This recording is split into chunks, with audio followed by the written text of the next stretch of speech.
Calculation of mean deviation according to the median for ungroup data.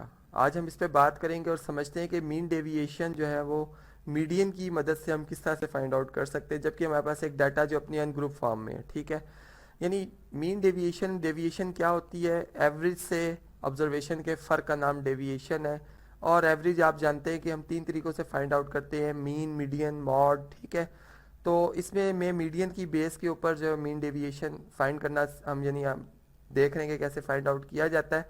तो यहाँ पर जो हमारे पास मीडियन है, जैसे कि आपको पता ही है कि 50% डाटा बिफोर होना चाहिए उस वैल्यू से और 50% डाटा आफ्टर होना चाहिए। तो यहाँ पर 16 जो है वो ऐसी वैल्यू है कि अगर आप देखें तो 3 वैल्यूज़ इससे बिफोर हैं और 3 वैल्यूज़ इससे आफ्टर हैं, क्योंकि डाटा ऑलरेडी एक असेंडिंग ऑर्डर में यहाँ पर लिखा ही हुआ है। ठीक है, तो यहीं से हम आगे कंटिन्यू करते हैं कि मीडियन हमें पता चल गया हुआ है।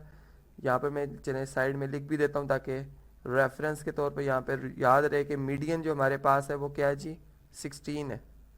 अब यहाँ पे हमने क्या करना है, ऑब्जर्वेशन जो हमारे पास 3 है, 3 का अगर 16 से डिफरेंस लिया जाए तो ये -13 का आता है, -13 का। इसी तरह अगर 8 का 16 से डिफरेंस देखा जाए तो -8 का आएगा।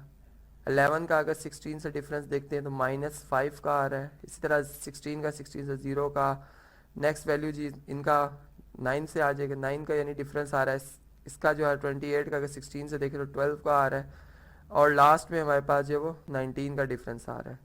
अब यहाँ पर अगेन वही बात कि हमारे पास जो डेविएशन है वो नेगेटिव भी है और पॉजिटिव भी है। नेगेटिव मीन्स कि यहाँ पर एवरेज से कम ऑब्जर्वेशन की वैल्यू, और पॉजिटिव का मतलब ये है कि यहाँ पर एवरेज से ज़्यादा जो ऑब्जर्वेशन की वैल्यू है। तो हम क्या करेंगे, इनका एब्सोल्यूट ले लेंगे ताकि सबको इक्वल कर दिया जाए, यानी एक ही साइन में ले आया जाए। तो यहाँ पर 13 का -13 की एब्सोल्यूट वैल्यू 13 हो जाएगी। ठीक है, इसी तरह यहाँ पर +8 हो जाएगी, -8 का एब्सोल्यूट। इसी तरह यहाँ 5 है, 0 है, पॉजिटिव का एब्सोल्यूट वही रहता है। ठीक है, और यहाँ पर हमारे पास 19।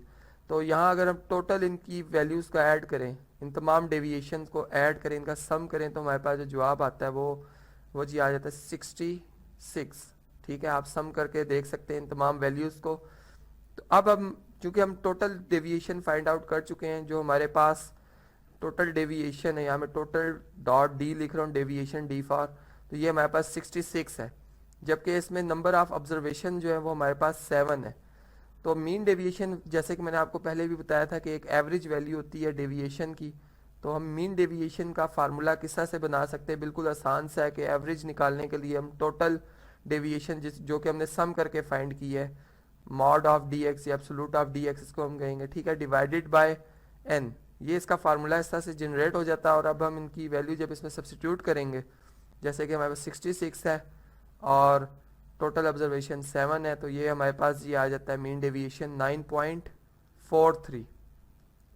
ठीक है, और यूनिट हम साथ लिख देंगे जो कि इस डाटा में हमारे पास इस वेरिएबल के मार्क्स की वजह से, इस तरह मीडियन भी हमारे पास मार्क्स ही होंगे। ठीक है, क्योंकि यूनिट वही रहते हैं जो कि हमारे पास डाटा में वेरिएबल के हैं। यहाँ पर अगर हम ये बात कर रहे होंगे कि ये हाइट है, ठीक है, जो कि इंचीज़ में है, तो फिर हमारे पास मीडियन के यूनिट भी इंचीज़ में आ जाएंगे और मीन डेविएशन के यूनिट भी इंचीज़ में आ जाएंगे। तो आज के इस लेक्चर में हमने समझा कि हमारे पास जो मीन डेविएशन, अगर हमने मीडियन की बेस के ऊपर किसी अनग्रुप डाटा का फाइंड करना हो तो कैसे फाइंड आउट किया जाता है और क्या इसका कंसेप्ट है।